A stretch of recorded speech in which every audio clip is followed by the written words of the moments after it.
Starla, you have no shame, baby girl. You're just there living your best life in the background of my videos. No care in the world.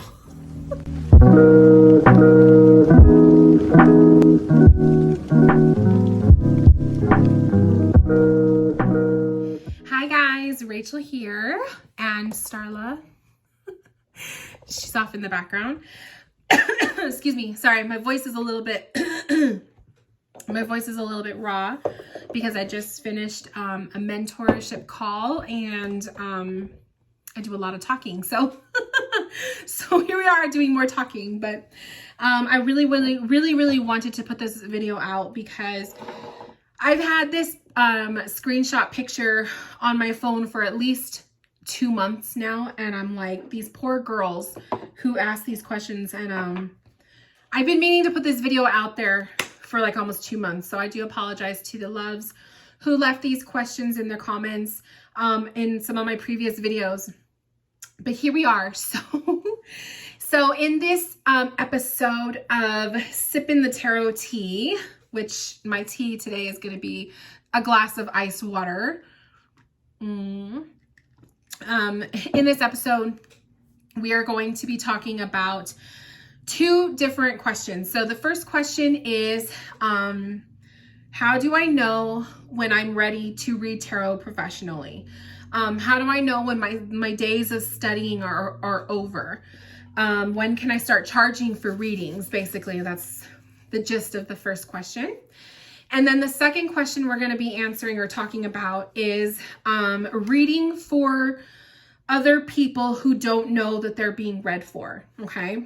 The do's and don'ts about that. So let's start with the first one. So get comfortable, you guys. Get cozy. Have your glass of water. Have your glass of water or your cup of tea or coffee or whatever else you want to drink. And let's get right into it. Okay, so how do you know when you're studying, the days of studying tarot are over, when you can begin the next phase of your journey and start offering readings professionally in exchange for money?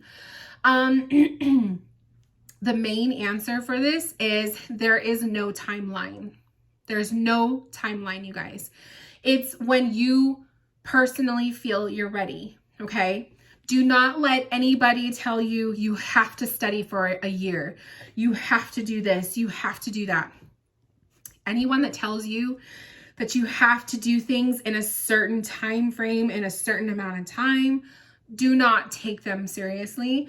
They probably mean well, probably, but there's no specific timeline for this kind of stuff, you guys. Some people just jump right into tarot and they just know it. Like, it's just second nature. And then some people will study the tarot for 6, 7, a year, right? 6, 7 months, a year. For me, I studied the tarot for a year, okay? About a year. I started in the spring of 2012 and then I went through to 2013, and I believe I started doing free readings maybe towards the end of 2012. I did a lot of free readings throughout 2013. But I didn't take my first payment for a reading until I think it was about October or November. It was in the fall of 2013. And I remember, I think it was a $5 reading or something like that. Like, it was very, very cheap, $5. So that's my timeline, right? But I don't go and tell people you have to study for a year like I did. Like, it's helpful to know your cards and to be familiar with your cards, obviously, before you get into doing readings and reading for other people and all of that. But there's no timeline for how long you should be studying. It's really how much time and effort and energy you put into it is what you're going to get out of it. So if you are eating, breathing, living tarot, chances are you're going to become more accustomed to it and more familiar to these beautiful cards in a shorter time frame, right? If that's just all you're doing 24/7. But if you are, studying the tarot, but you're also working a full-time job, that's what I was doing. I was working a full-time job. I was studying the tarot. I was I think I was still going to school at the time. I don't even remember. It was a long time ago. But either way, I was definitely not 100% invested in the tarot cards 24/7. Absolutely not. I was reading the tarot book, The 78 Degrees of Wisdom, and studying on my lunch breaks, on my breaks at work. I was, in my spare time. I remember when I started to offer free practice readings on Tumblr. It was at night when I would come home from work. So usually between the hours of 8 and 10 at night, I was answering the little ask box. Remember back in the day in Tumblr, you could submit anonymous questions. So I would get tons of them, and I would type up a quick little couple sentence free reading. And then I got a little bit more fancier. I started offering email readings and stuff, and it grew. It just was a little domino effect. But there's no right or wrong way. There is no timeline. I think that you will know when you're ready because you feel confident, right? When you feel confident in yourself, when you feel like you can provide a service for someone and you're not doubting yourself, you're ready. Pay attention to the feedback that you get from people that you give free practice readings to. That's why it's very important before you start charging for your services that you do a couple free readings. I do recommend it. I'm not saying how many you should do. Some people prefer to do that for a while. I was one of those people. I think I did it for months and months. It does create you do kind of start to collect testimonials, reviews, right? So that's kind of the plus side of doing some free readings is you can start collecting testimonials for your website and all of that. But it's gold. When you start to get positive feedback after positive feedback after positive feedback from your people, that kind of tells you you're doing something right? So pay attention to the feedback that you're getting for your free readings, for the exchanges for that. And then that's kind of how you just know, right? That's really the answer to that question is you just know. If you have to ask the question and if you're doubting yourself and you haven't done a lot of practice or you don't really feel confident, if you can't go through the whole deck of cards and give me at least one keyword for each card within a couple seconds of seeing the image, that tells me that you might need a little bit more time getting comfortable with your deck, okay? If you could go through it and one keyword, two keyword tops for each card within seconds, you're good. You could do a reading, guaranteed. Because then your intuition is going to come play into it. But if you're looking at the cards and you still have to go to the guidebook, that kind of says you might need to spend a little bit more time learning the deck. There's nothing wrong with using the guidebook in readings. I do not mind people who do that, but if you are relying on your guidebook for the interpretation of the reading and pretty much giving your person reciting the definition in the guidebook as the reading, that's not a reading, okay? So if you're doing that, then I would say you need to spend a little bit more time studying your deck and practicing. That's the only time I'll be that'll be very strict with people because no one wants a guidebook reading because I could do that, right?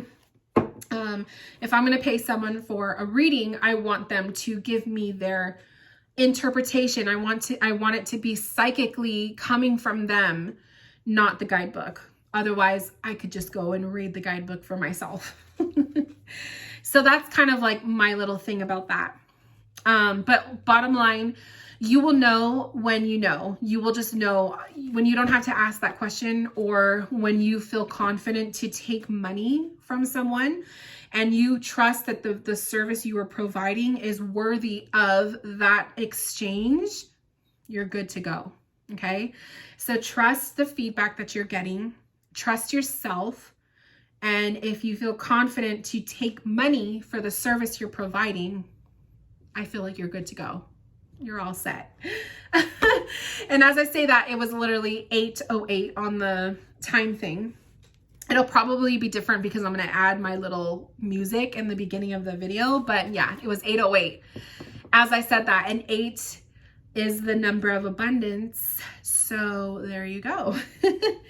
Okay, so let's talk about the second question. The second question was, reading for other people who do not know they're being read for. So third party readings, AKA, right? My opinion. Now this is coming from me, my opinion. I am one reader in a sea of millions. Okay. So everybody is going to have their own opinions. I have mine.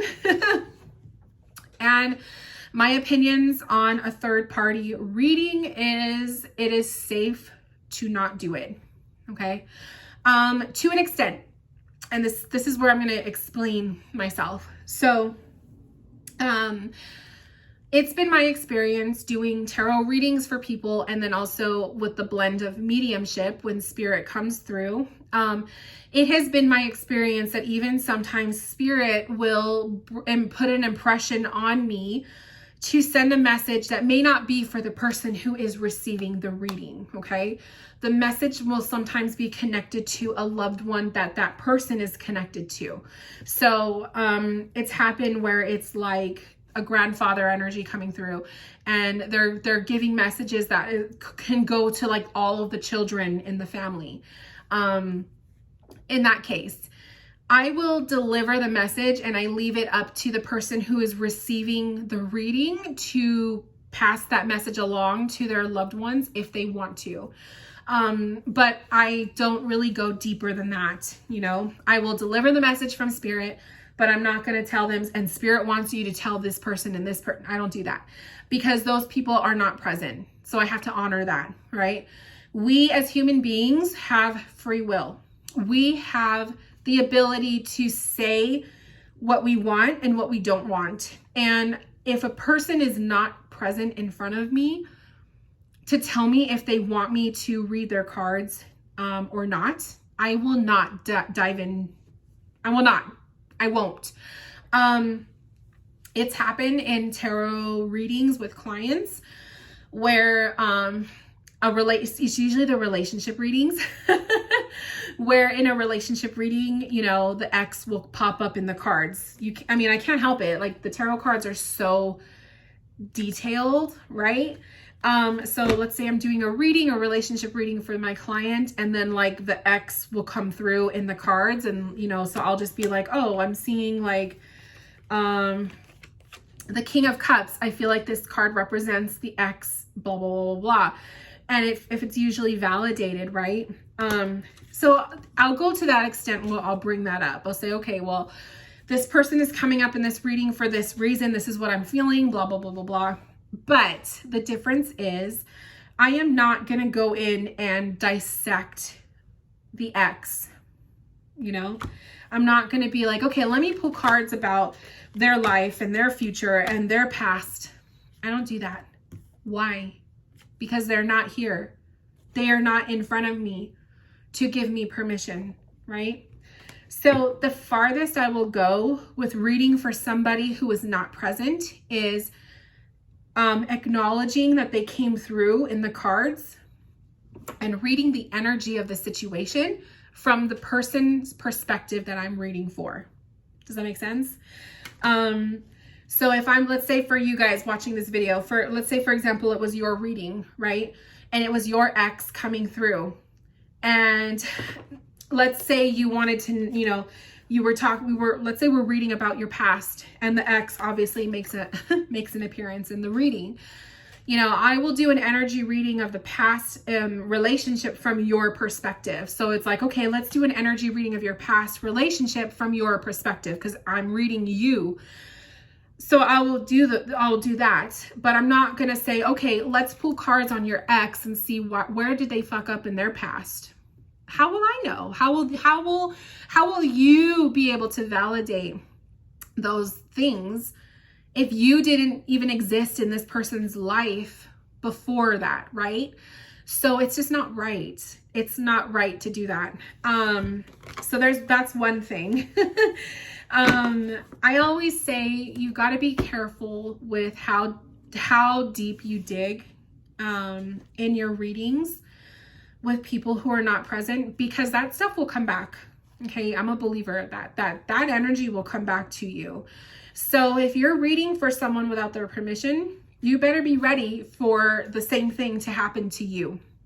That something happens without your permission and someone reads about you, or you just kind of get that feeling, you know, like that evil eye feeling where someone's looking in on you, or you have that nasty negative energy feeling that someone is sending you bad vibes. That stuff comes back at you. So if you are somebody who pulls cards to be nosy about someone else's life without their permission, you better pretty much know you're putting it out there into the universe that if you are going to be meddling in someone's life, in their secrets, the same shit is going to come back to you.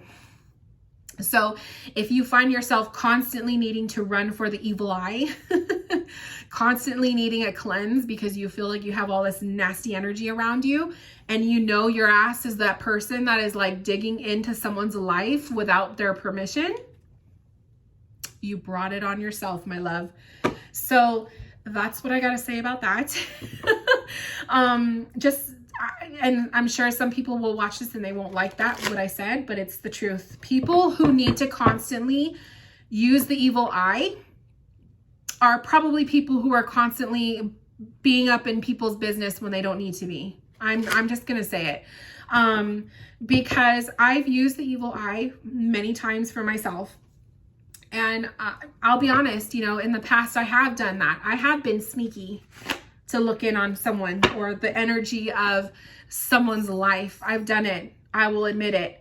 But I've also had my fair share of the creepy creeps at night, or like I say that because I just recently had the creepy creeps at night. But I think the reason I had that was because my grandma was hanging around, and literally that night I dreamt about her. But anyways, that's like for another video. But I've had to use evil eye energy. Like I've had that feeling of like, ooh, someone's like, I just feel like someone's putting bad juju on me, you know, or my family, or on my business. You got to pay attention to your energy too. We can't always blame everybody else. It's easy to blame everybody else, right? But sometimes we have to take a check on ourselves. And I'll admit it, you know, like I've verbally said negative things about other people. Like we all do. We've all done that, right? But that shit comes back, you guys. That shit will come back. So I'm always trying to be positive as I can, but I am fully aware if I'm having a bad day and I'm like shit talking someone, that shit comes back to me. It just will. So if you are somebody who is constantly feeling like you have to use the evil eye, I think it's time to really take like a look at yourself, because a lot of times it's mirrored back. Okay. Anyways, so when it comes to reading for other people, that's one reason why I say don't do it. If you do not have that person's permission, or they are not aware of it, you by all means go ahead and do it. You could do it. I'm like, no one's stopping you, right? But be ready for something to come back at you, because it will. That's just the way energy works. It's a mirror. It comes back and forth. What you put out there is what you're receiving. Okay. So when you're as a reader, because if you're reading cards for people as a reader, you have your code of ethics, I would hope, right? As a reader, we all have our boundaries. We all have things that we will or will not do. For me personally, a boundary for me is if you are booking a reading with me, but you're asking about everybody else but yourself, I will tell you I will not do it. It's either we rearrange those questions so they are about you, right? But if you're booking a reading with me and you don't want to be read, but you want to read everyone else around you, I won't do it. That's a third party reading. I won't do it. Maybe some readers will, but not me. So as a reader, I do recommend you guys to kind of figure that out. That's part of your process. That's part of your development. You figure out, what kind of reader am I? Do I do third party readings? Will I do them? You know, to what extent? Some people will, some won't. I won't. I do read about a third party in an extent, like I explained, if it pops up, right? If that card pops up in the reading and it's like, okay, I see the X coming in. I see the X played a role in this situation we're reading about. But I always try to reword a question or reword, you know, the intention of the reading to be focused on you, the person I'm reading for, right? So yes, I hope that cleared it up. I hope that gave you guys your answers, and I do apologize. I am so sorry that this is coming late. So hopefully you guys see this, but yeah, I finally got to it, and thank you. I read every single comment that you guys put on my videos. I may not respond to all of them. Some of them I actually take snapshot pictures of so that I can do a video later. So here we are. So if you have a question that pops up, whether it's about what I just talked about or something else, please leave it in the comments below. You could send me a submission from my website, whatever, email me. I will do my best to get to it. And yeah, so thank you guys for tuning in. I hope you guys are doing well, and happy taroting, happy tarot life journey. And I will talk to you guys soon and see you in my next video very soon. Bye guys.